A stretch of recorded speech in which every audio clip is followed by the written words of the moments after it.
begin with the third part of internet services. Today the topic which we are going to begin, as we have started working with the e-sector which nowadays we have in our country.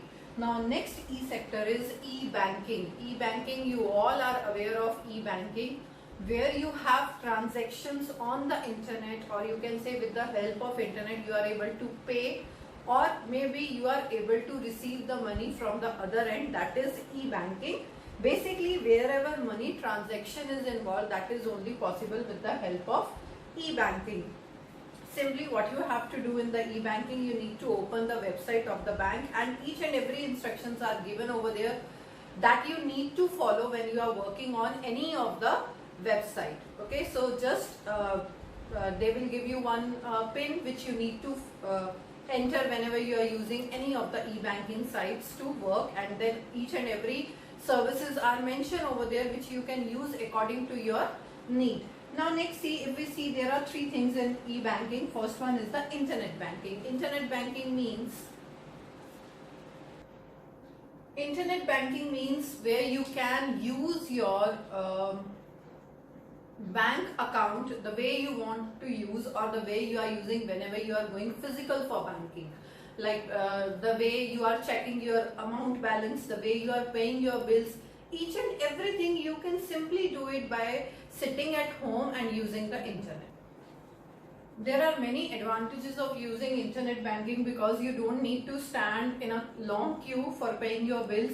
Now in this pandemic, each and every transaction you can make from your home without going outside, as it is very dangerous to go out of your home right now. So I think so the best thing whenever you are doing banking is internet banking.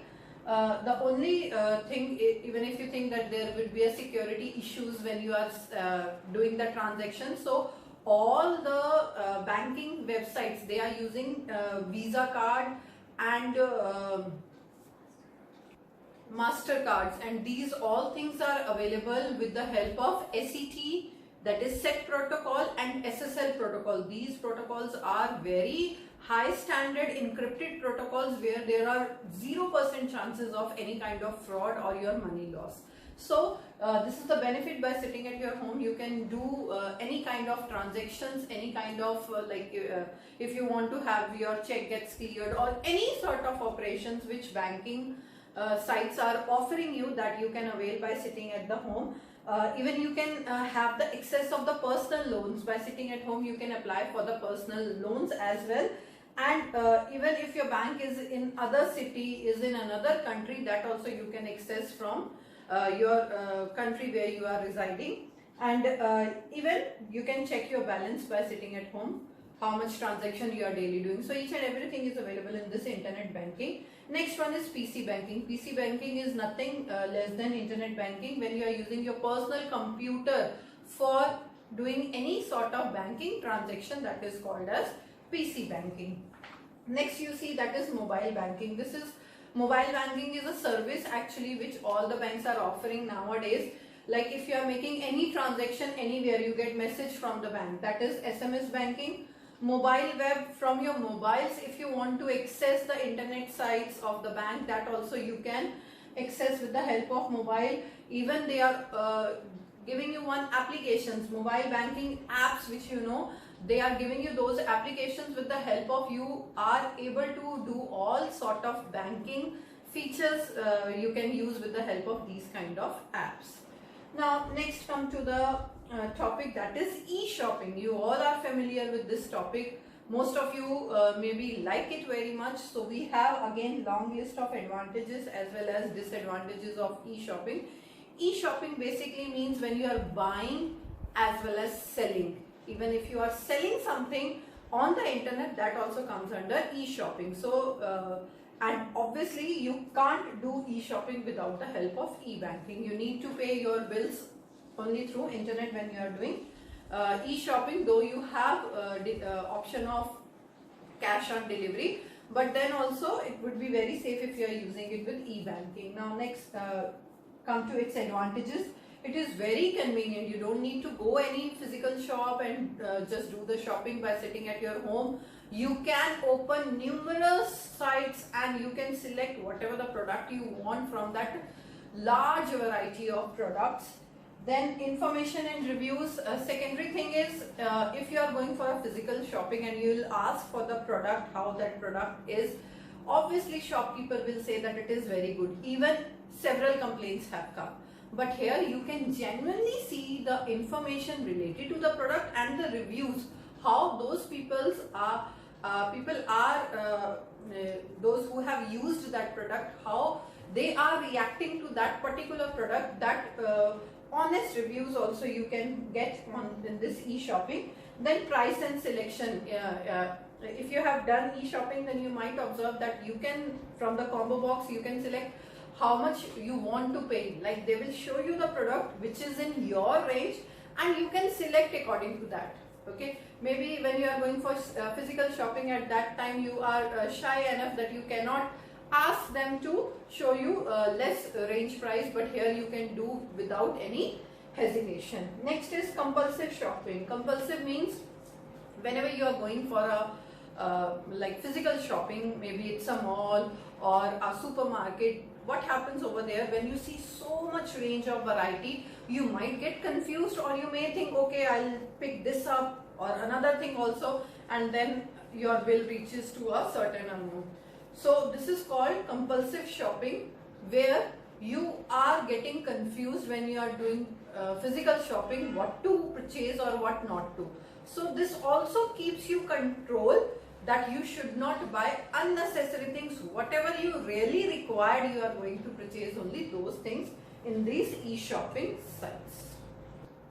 Now let's have a look at the disadvantages. There are many disadvantages as well of e-shopping. There will be no personal touch. Like you cannot touch the thing, you cannot see the material, how it is, whether it is durable, flexible, whatsoever things are. Though you are getting zoom option, you can see the even they are giving you some sort of dimension as well. But I think so many times you might have felt that it was looking bigger as compared to the product which you get while after delivery. So you cannot touch your product. Not safe, as transaction is included. There are many websites which does not offer you the secured payment transaction. So it is not secure from that point of view. Shipping cost. Whenever you are purchasing, see, it is always advisable that you should do e-shopping, because they will offer you many things with the help of which your products will be cheap. But remember, they are going to charge very expensive shipping cost, which may constrain you for doing e-shopping. Next is hassle in return. It happens that they might say, oh, no, it is good, we will not return. So each and every company has their different return policy, which may create some sort of problems while returning the product. Online fraud. There are many chances of online fraud when you are doing so shopping. This is very common. They can do any sort of online fraud. Maybe they are showing you something else, and while delivering you are getting entirely different products. So this is also very common.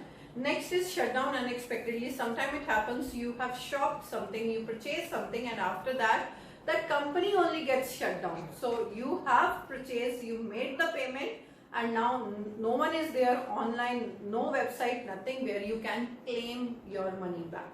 So this is also one of the disadvantages of e-shopping. There are many websites which offer you to do e-shopping, like Flipkart, then you have Amazon, and there are many other websites from where you can shop easily by sitting at your home. Next topic, if you see, that is e-reservation and its benefits. E-reservation is basically when you are reserving tickets, like online tickets you are booking. It could be for railways, it could be for airways, it may be for any hotel reservation, cinema tickets also you can book online. So any kind of reservation, basically you are booking your place for some journey or maybe for some show, that is called e-reservation. And there are several benefits of e-reservation. It is accessible anywhere, like by sitting anywhere in the world you can book tickets of any other place as well. cost cutting, like as you are not paying when you are booking your tickets through any agent, you have to pay some extra amount to that agent. So simply your price, your ticket will be cheap to you rather than booking it through agent. Next is no commission. You don't have to pay any commission to anyone, any extra amount you don't have to give. Quick system by sitting, like within fraction of seconds you are able to book your tickets if you are very much sure where to go and how to go. Next is charges and cancellation. So if you want to know for what purpose they are taking so much amount, each and every charge they are taking, that is bifurcated properly. And even if you want to cancel, that also you can do by sitting at home. Customer review also you get when you are working here. You can get the customer review of the customers, how they find a particular site for booking any kinds of thing, like whether it is booking of the hotels or whether it is booking of the like cinema tickets. So they can give you different kinds of reviews. Next is safe and reliable. When you are doing any kind of reservations, again they are using encrypted protocols with the help of which your transaction will be always safe. So any kind of reservation, you just need to that particular website and you can reserve your tickets for the same. Now next topic, if you see, that is e-governance. E-governance means when your government is online, you can see how they are doing different kind of projects which they might have promised you during the elections. So you can say you can have close observer on the government when you are having this e-governance websites, where you can do different kind of things. There are different advantages as well as disadvantages. First, have a look on the advantages. Expanded reach. Now earlier, like whenever there was an election, politicians come to you, approach you, and they simply tell you what all things they will do if they win. But now your reach is expanded. You can directly reach to them, you can directly mail them, you can directly ask them what they did for a particular project. Next is convenience. As it is available 24/7, so you can simply that it is convenient for you. Now politicians are in your reach and you can ask them whatever the questions you want to ask from them. Transparency. Transparency means now there will be no hidden charges, no hidden cost. Everything will be clear, translucent. Anything you can clearly see on the website because they are displaying it. Everybody is seeing, so they cannot lie on the websites. Corruption, with the help of this, corruption will be reduced. According to one survey, due to this governance, 90% of bribes has been reduced. So this is like a big amount where corruption has been reduced. Next advantage is direct participation. As a consumer or as a public, now your participation has been increased due to this e-governance websites, and the cost as well also been reduced because you are not going to any particular agent, you are not giving bribe, nothing is there, so you are able to reduce your cost which you might be like incurring when you are going to a particular government office. Now let's come to the disadvantages. There are major disadvantages. If we are saying that 90% bribe has been reduced, but in India specifically there are many rural areas where people might not have even heard about internet. So having an internet connection, then computers or the smartphones, that is entirely another thing. Cyber attacks, it is quite often, even maybe by some other countries, oftenly on our e-governance sites there are cyber attacks. So we are not knowing whatever the things we are doing or whatever is displaying on these websites, whether it is cyber attack or whether it is the genuine one. Lack of awareness, people does not know only about many of the things actually on the on the e-governance side. There is people might not be knowing that this particular facility is available in our country. We can avail these things on the internet. Less service, as people are not aware about the things which is available on the e-governance side, their services are very less.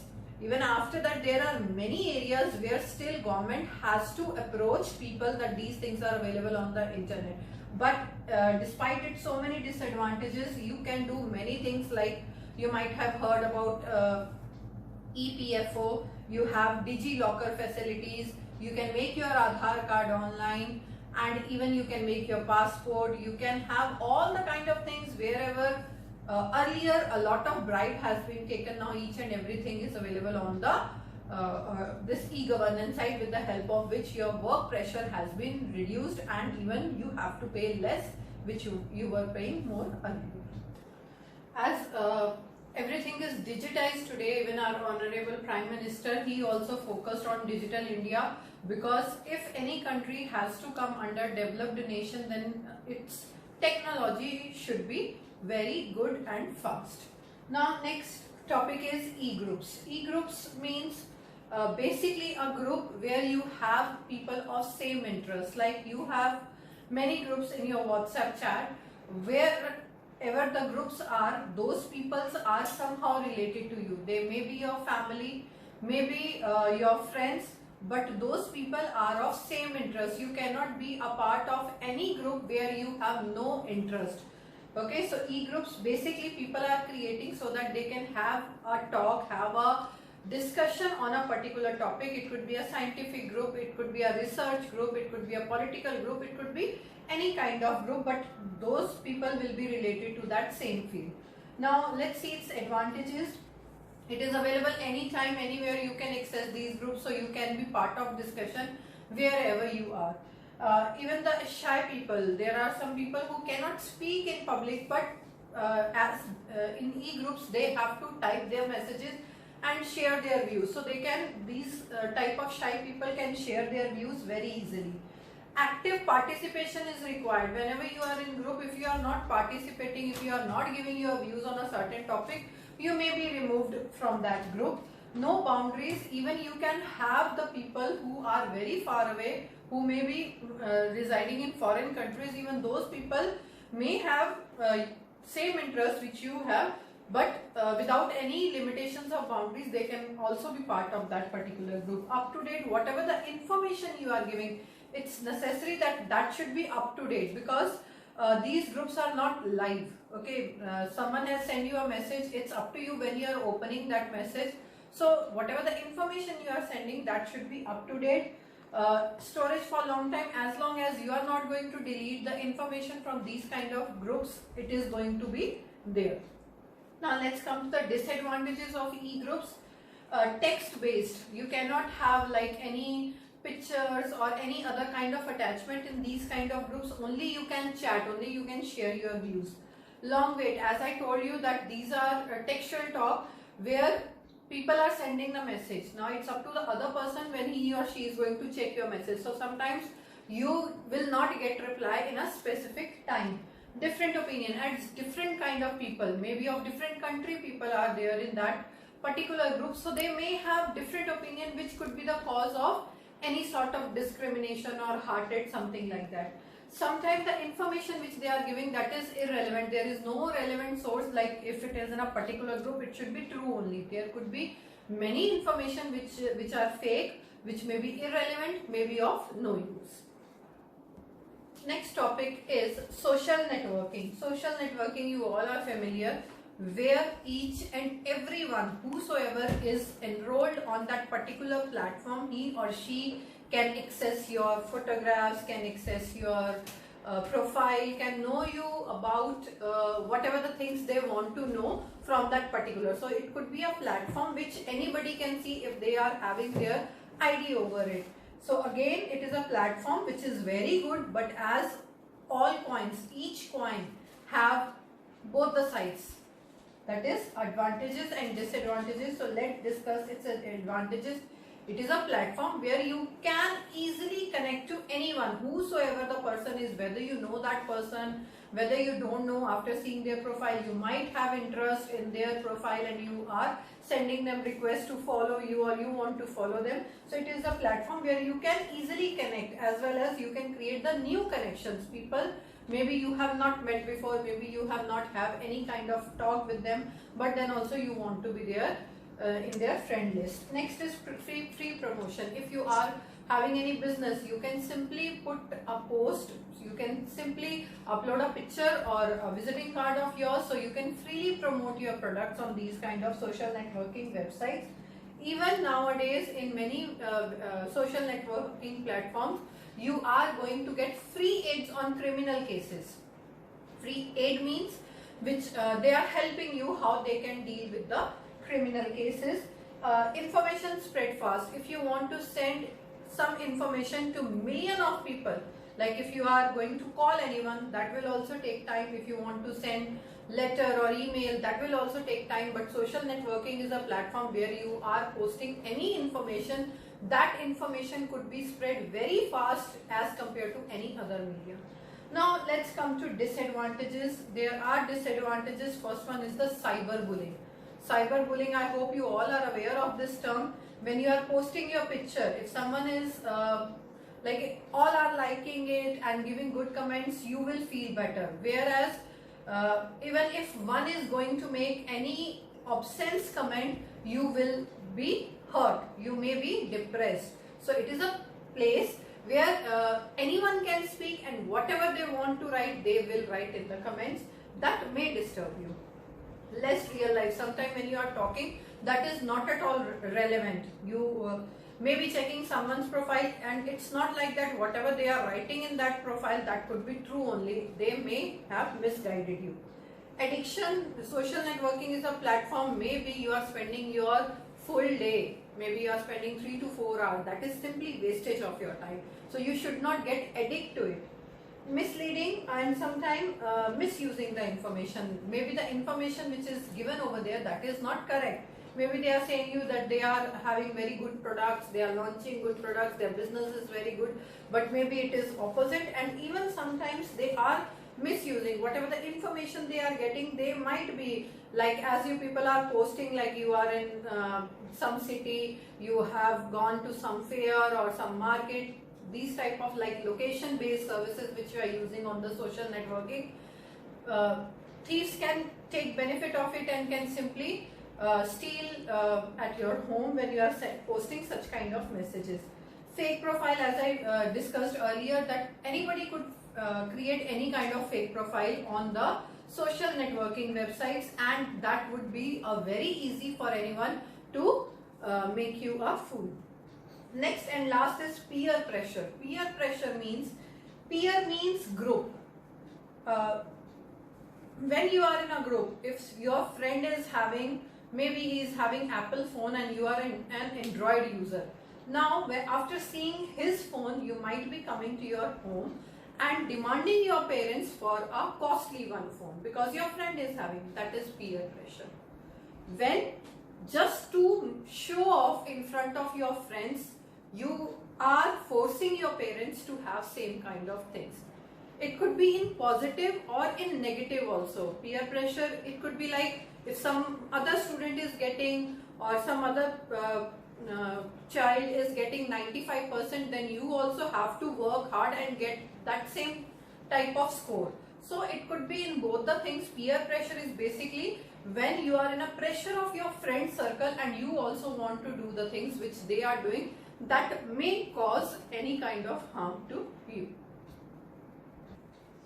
Now let's talk about ethics in networking. Whenever you are using any kind of platform, at that time you should follow ethics. I hope you all are aware of what are ethics. Ethic means basically when you are following all the moral things, what all the right things you should do in your life to have a good one. That is ethics. Ethics which you should follow when you are using any kind of social networking sites. What your perspective should be when you are using social networking sites. See, 4 perspectives one should have. First one is the right, then utilitarian, then fairness, and then last is virtue. Let's learn about all these 4. First one is the right. Right means whenever you are posting any type of comments, when you are reacting to anyone post, it should be fair enough. You should not judge anyone over the social networking. Be very conscious what you are writing, as whole world is going to see that. Now next is utilitarian. In this, what happened, maybe the post which you are following, that might be forbidden by the law. So be very careful before making comments or making any false kind of statement on the social networking sites. Next, if you see fairness, fairness is basically you should not be discriminate. Don't make that type of comments which may be based on caste, religion or creed. Be very fairful and even be very generous to each and everyone. Last one is the virtue. Virtue means basically when whatever the things you are doing on the social networking sites, that should be for the welfare of the society. It should not be like that people should encourage some wrong things by learning your post, by reading your post, or maybe the comments which you are posting on it. So be very careful whenever you are on social networking sites. Last topic which we have of internet services, that is mobile technology. We all know that we all are gathered so many gadgets with us that is related to the different kinds of mobiles which one have nowadays. We have the technology which is GSM based. GSM stands for Global System for Mobile Communication. This is a system with the help of which you have nowadays very smartphones, with the help of which you can almost do any kind of thing which you are able to do today. Like because of such an easy accessibility, different kinds of mobiles, that too very cheap and with so many features that you don't need any other gadget when you have any smartphone. So that is only possible with the help of different kind of technology. I'll start with first, that is SMS. SMS means short message service. Nowadays very rare people are using it, but when these smartphones have come at that time, this is the most important technology which all were using, that is short message service. In this you can send up to 255 characters, 0 to 255 characters you can send any sort of message, but it is only text based. You cannot send pictures, nothing else. Next is MMS. MMS stands for multimedia message servicing. After SMS, as it has the restrictions of sending photographs, MMS allowed you to send videos, graphics and any sort of messages which consist of pictures, that you can send with the help of MMS. Now if you see, these are the technologies you all are very familiar. On the top of your phone you always find this. Nowadays you might have this 4G. What this G stands for? G stands for generation. These are the different generations of the mobile network which we all are using. First one you can see, that is the 3G. 3G is a technology, third generation, which allow you to browse your internet in a very good and fair manner. Means you have good internet connection with the help of which you are able to browse the internet at a good speed. But when it comes to browsing the videos or seeing different kind of PPTs, means wherever the pictures are involved, this internet technology is little bit slow as compared to the 4G. 4G and 5G both are the wireless communication, which you can say these are successor of 3G only, but the thing is the internet connection, the speed which you are getting of internet, that is very fast as compared to the 3G or the previous technologies. I hope you all understood different kind of mobile technologies.